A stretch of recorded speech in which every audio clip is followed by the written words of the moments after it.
everyone. We're back again. One last Back time. again. One last ride. One last time until the next time. That's right. Mm-hmm. So, let's see. What the heck is going on here? We've been doing these all day long. We did them all day long on Sunday. We're going to do it all again on next Sunday on the whatever day that is. 30th? 31st? 30th? 31st? The, 30th. the, Yep. And then on the 1st, so we've just been interviewing a whole bunch of different creators. Most of them are doing a zine of some sort. Every once in a while, we sneak in an RPG creator in general who has a different type of product that they want to do. If you are an RPG creator, a zine creator in particular, and we haven't talked to you yet, we would love to. Um, you can reach out to me, Zach Goins. I'm in the RPG Zines Facebook group. You can find our podcast on Facebook, Instagram, and Twitter at GeeksCant, GEEKS, Cant, CANT. And just send us a private message and tell us what you got going on and when you'd like to talk about it. And we would love to chat with you. If you are unfamiliar, if this is your first time listening with us, I should go ahead and just iterate that we do a podcast of some sort about twice a week.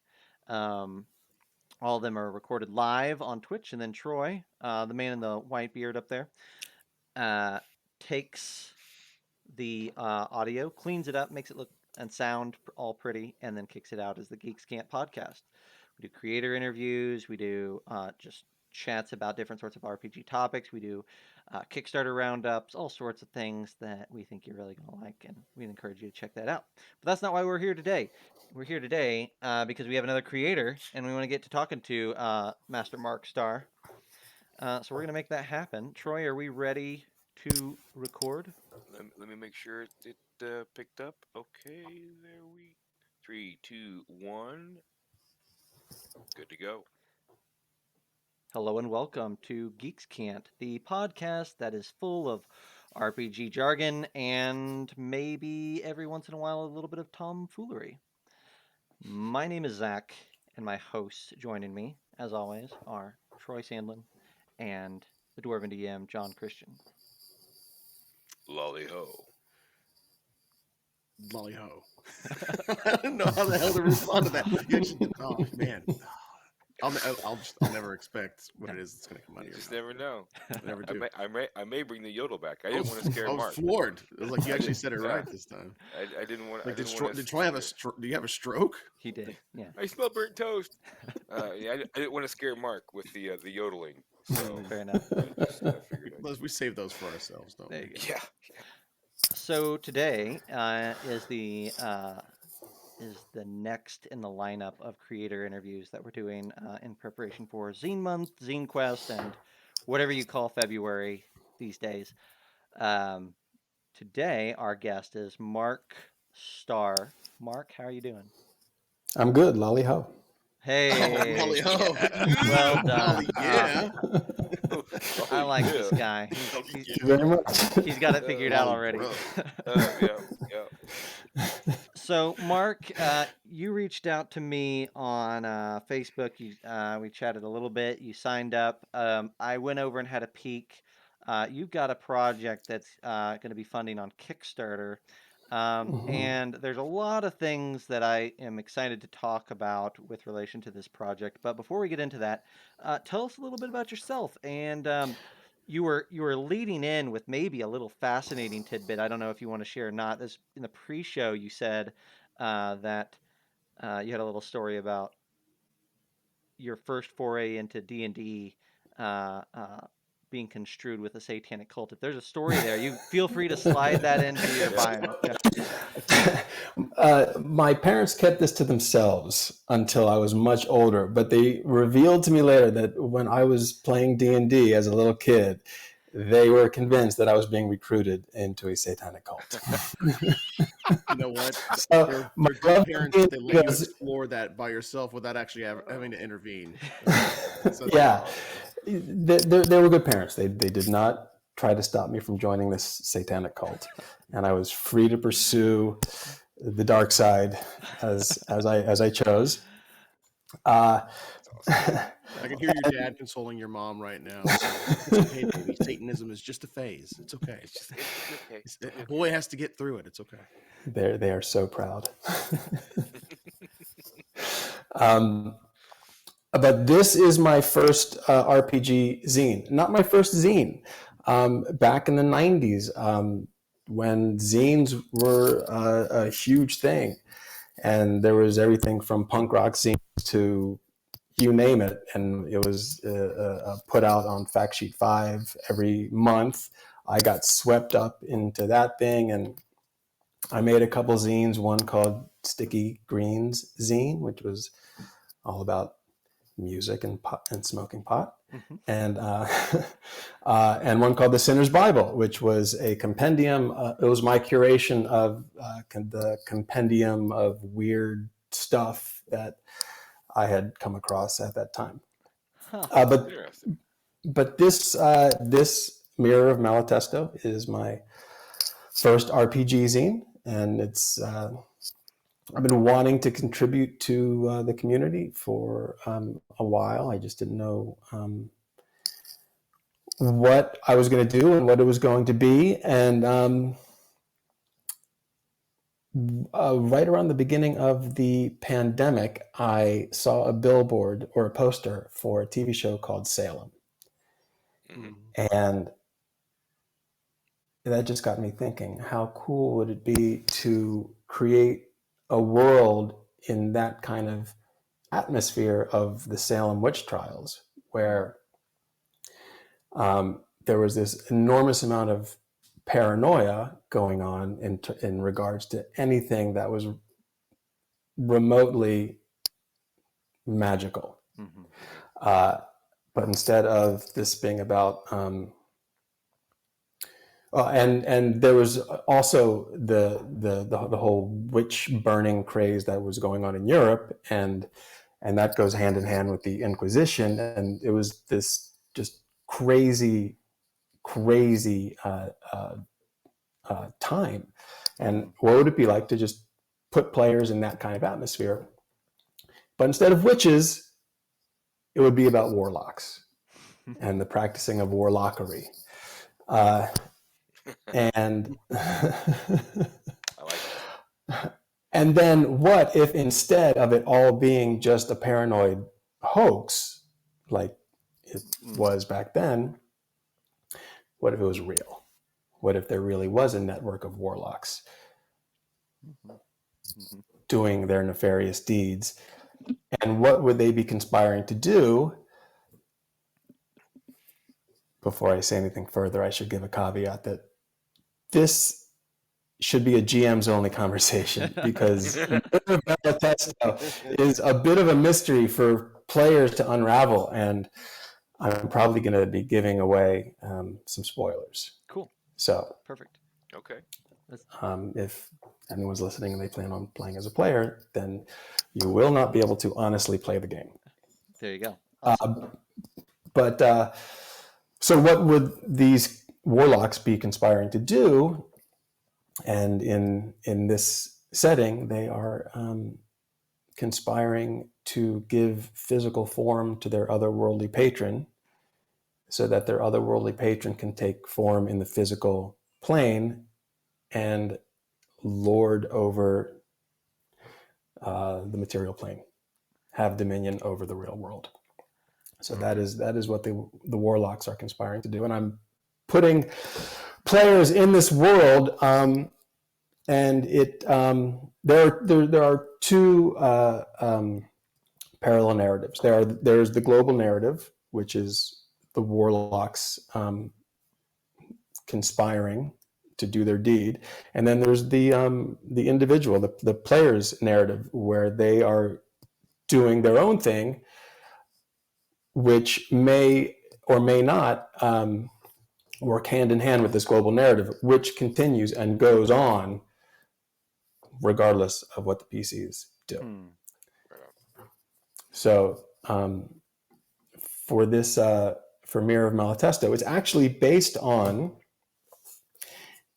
this awesome story in this old Sword and Sorcery digest Oh wow. called The Mirror of Cagliostro.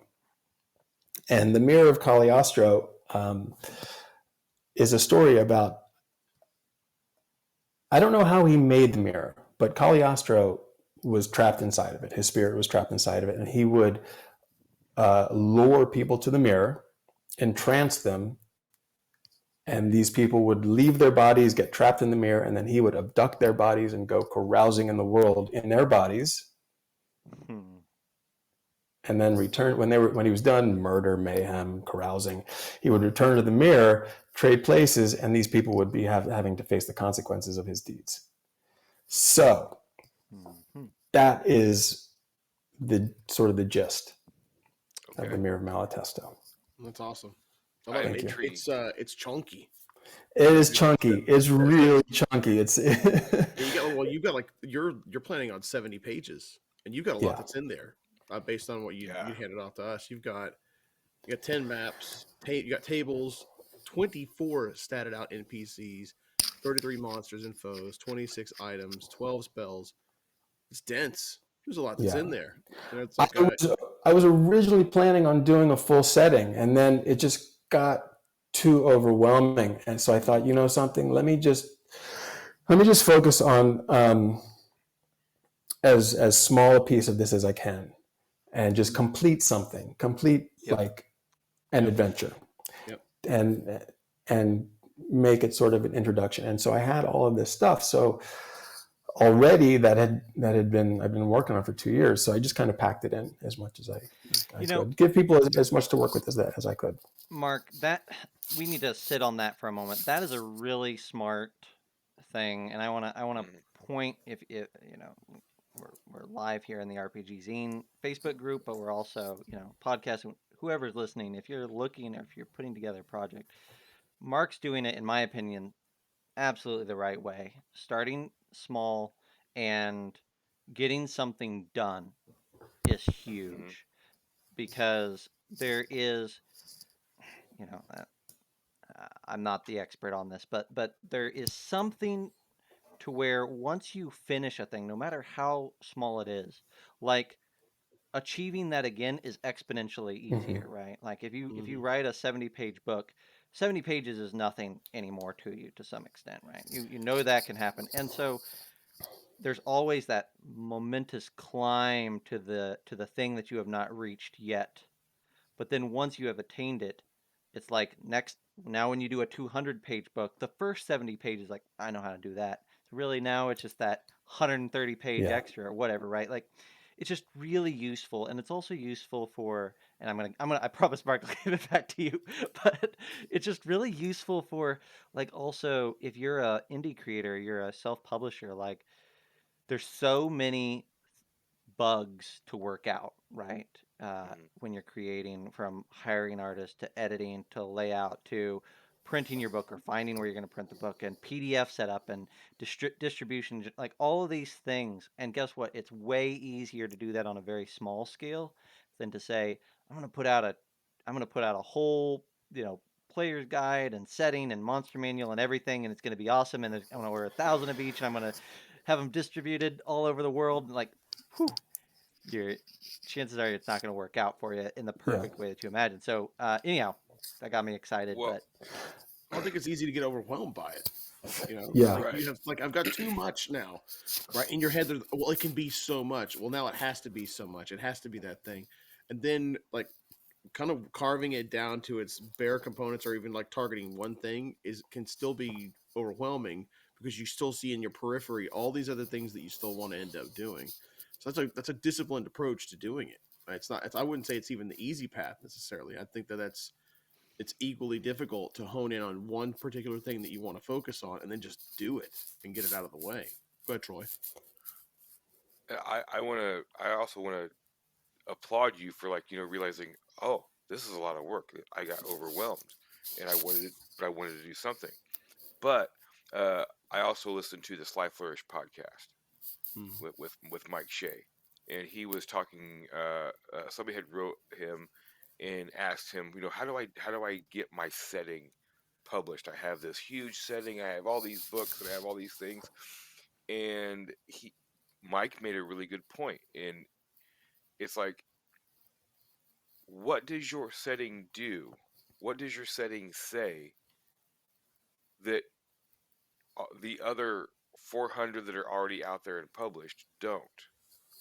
Mhm. If it doesn't bring anything new to the table, why are you going to create this giant, massive body of work that may or may not get off the ground?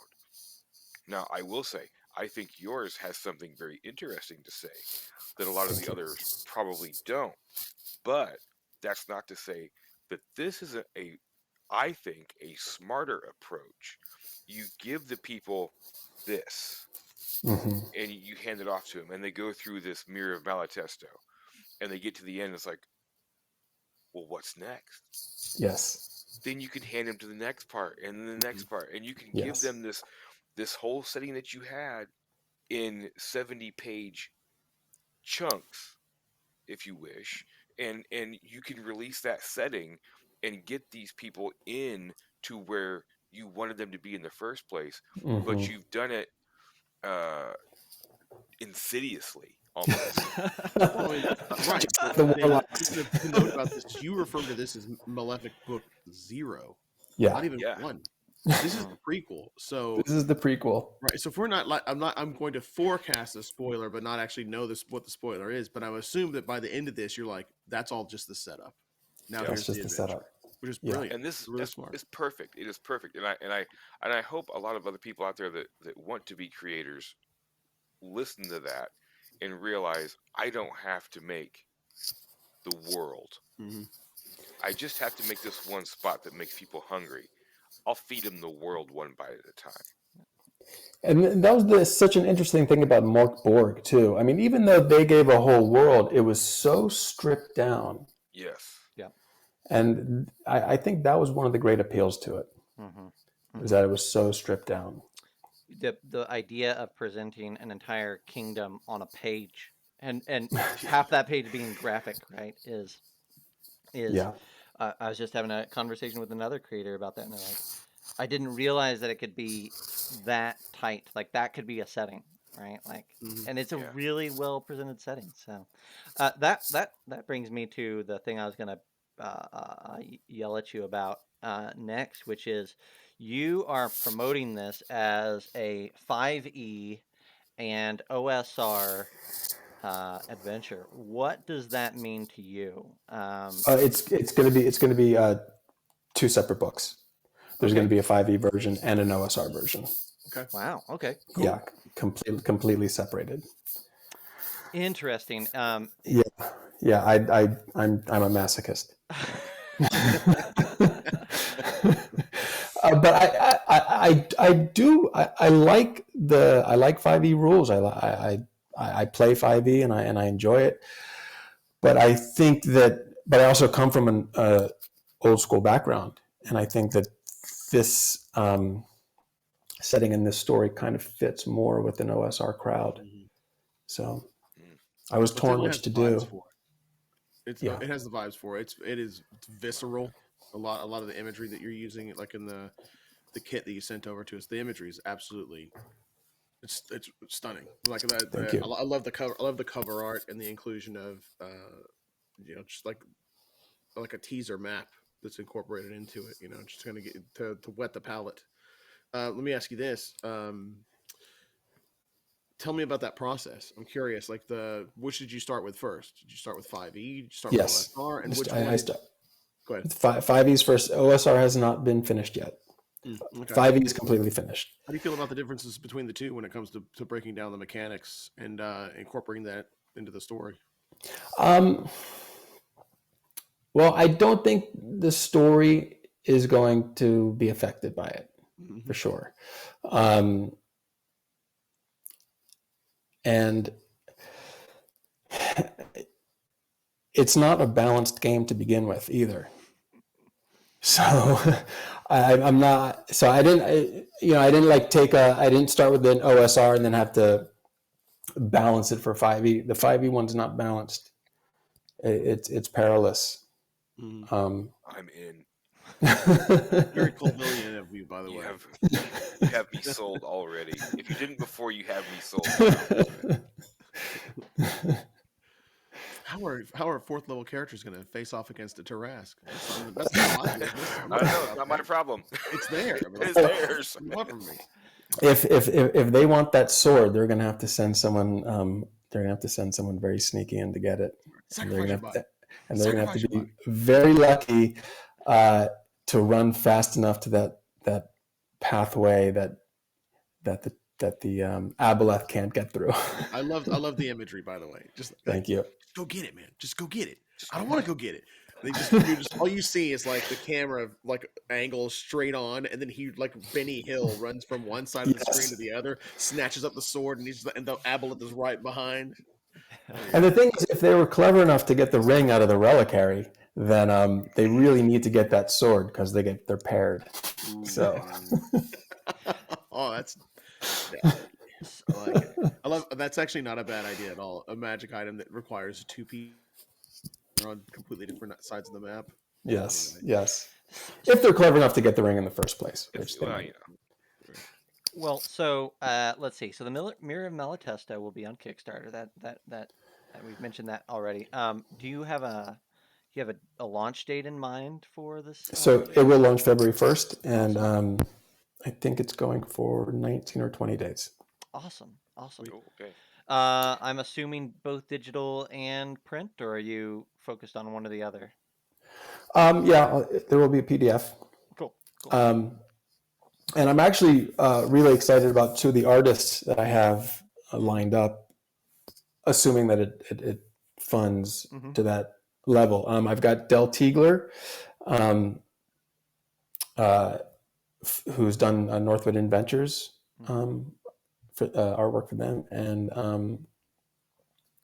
and Chris Malick, who's done artwork for Old School Essentials.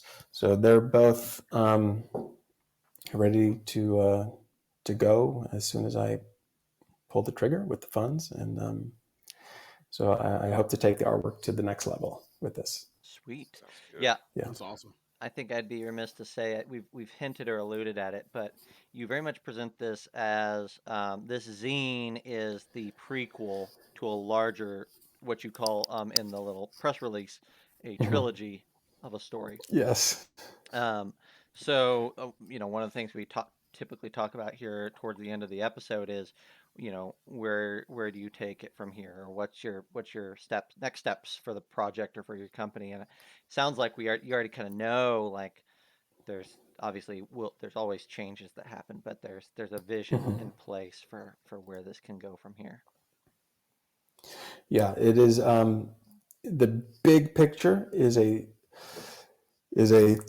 three-part trilogy. The first part does end with the warlocks bringing their otherworldly patron, the Dragon King Summonus, to life in this world, and all sorts of horrible things happen as a result that take us into part two. But I'm also considering even going smaller and more focused after this, and just releasing maybe for free, maybe in a Patreon sort of way, just small little elements to just expand the world and to just broaden it out piece by piece. But yeah, but also the next step is to do book one, which is the first adventure, which is geared to rope the PCs into the Warlock's plot without them knowing it. Very cool. So, okay, so I this being the prequel, do the characters that play through the Mirror of Malatesto, are they going to be the ones starting off in book one and going forward, or is this kind of one of those? Oh, these are the poor suckers. It can go both ways. It can go both ways. It definitely can go both ways. They can absolutely perish, and it can start over. But the adventure the first the first adventure, book one, the quest for that is actually what brings the PCs to the village in the first place. They just don't get to go on it. Hmm. They get caught up in this murder mystery that Malatesto is behind. Okay, I got two questions. Mhm. One, what's the level range on this? Are they starting at first level, or is this more of an advanced? My idea was it's definitely low level, Okay, absolutely low level. Yeah. okay, cool. Second question comes from one of our audience members. How long does it take to set up a storyline like this and trying to consider all the players' possibilities and decisions and early death and things like that? How do you map that out, or how did you map that out? Thinking, oh well, right here they could go this way or that way. And, As the author, not as right, as the author, as okay. the person laying it all out. Yeah. Um, how do I navigate all the infinite possibilities that the characters might have? Yeah, how long does it take you to kind of like figure out which? Because my response is more like, well, I kind of leave the rest of that in the DM's hands. I kind of that's going to be running it. I just want to lay the groundwork. But how deep down those little other rabbit holes and those side passages do you go? Well, I offered a lot of. There are a number of overland locations, and there are a number of different PCs. So there's an enormous amount of interactivity that can occur. Um, but and although I love uh, sandbox and I love infinite possibilities, this particular adventure has a definite storyline. Mm, Um, so there are elements that do really sort of push the characters into the temple, push them into the catacombs, and get them down into into the crypt to discover the mirror. Let so me it ask. sounds like Go ahead, Troy. okay. My last point, and then I'll pass it off to Zach. It sounds like a lot of people say, "Well, that sounds railroady." It doesn't sound railroady to me. It sounds more like the PCs have accidentally lashed themselves to an out of control runaway wagon, and they're going. And to me, that's a solid distinction, because a lot of people are like, well, you've written this adventure because to go and step by step by step. It's like, well, what do you expect? There has to be A point progression. A has to lead to point B, has to lead to point C, and on and on. So, but yeah, it's like it sounds like these characters that are going to find themselves wrapped up in the Mirror of Malatesto are going to get pulled by the nose because they have to. It's like you're They're going to get pulled a little bit, but if they are just like, for instance, just strictly out for profit, they can loot the temple. Mm-hmm. They can loot the temple and get the hell out of there and go on to whatever world they plan on going to after that and be rewarded handsomely for it. They can go down into the catacomb and they can loot the hell out of that and sneak out of there with their pockets jangling. there's more. The railroad argument is always tricky, and I think especially in things like this. But I think the reality, what I think about it like is like there's more than one way to skin a cat, right? I mean, we've all said that once or twice. But the reality is that we have to make a statement that we're skinning a cat first and foremost. We're not skinning a dog. We're not skinning a pig. We're skinning a cat, and in the same way, we're telling a certain type of story here, and the way that the PCs maneuver through can vary, yeah. like you just said, from thing to thing. But at the end of the day, the central theme and the things that the NPCs are doing and the villains and the warlocks is what pushes the story forward when the PCs aren't sure what to do or when they lose sight. And hopefully it's a world that sort of arouses their curiosity enough Yeah. that they're like, okay, well, I kind of know that you're nudging me in this direction, but like like, what's going on? We want to find Almost out. like a cat, right? The That's cat right. wants to know what's in the box. That's right. Yeah. What's in the box? What's the Yeah. box? So make sure you put a box out there that's tantalizing enough, that's big enough or small enough to gain someone's interest, and then have them go down that route. I mean, we see that all the time when we run games for the public, Yeah. where we're given an adventure where we're supposed to run it relatively similarly to everybody else that's up there, so that there's this shared narrative that even though if you're at 15 different tables, everyone's kind of understand. They all have the same similar beats are happening in the story, and it's the same bad guy, the same MacGuffin, a couple of different NPCs. So it's incumbent upon to the DM. It's like here you're just presented with the story. Here's everything that's happened so far. Here's the things. Here are the things that are going on. Here are the places that you can go, and it's up to you as the DM to then weave those together in the story in a way that makes sense and that does it creates the illusion of choice if nothing else for the players. And you may end up having to nudge them here and there, but it's not even a nudge, right? Again, it's the carrot or the stick, and you want to use the carrot more often than the stick, because the stick is the more Yeah. obvious one Yeah. that they're gonna notice. That's whenever it feels like it's railroads, is because you've given them no other choice. You've literally shown them a bumper. Well, this forest is on fire, so you can't go and investigate it right now. Maybe whenever it's out, you can come back and you try it again later.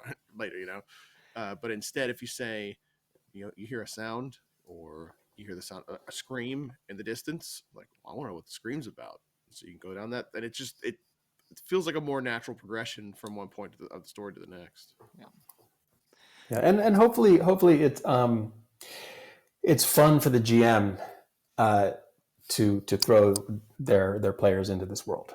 Sure. I mean, that kind of is what I think about, not just from a player's perspective. Is it fun to interact with this world? But hopefully it's a fun world for the GM to play and enact.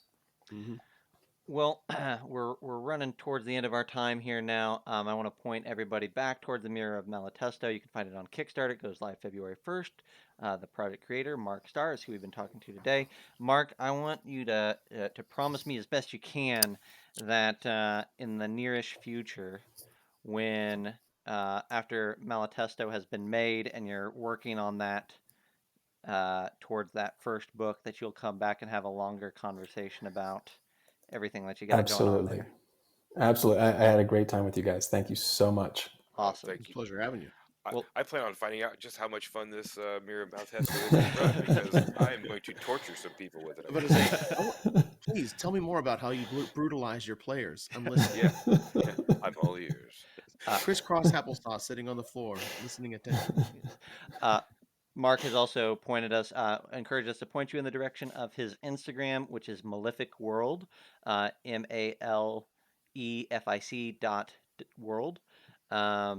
There's a lot of preview art up there about what's to come, and lots of really cool stuff. So definitely worth a follow. Marc, thanks again, and it's a blast having you on. Awesome. Thank you, guys. Yeah, Thank you. thank you, Marc. Yeah, thanks so much.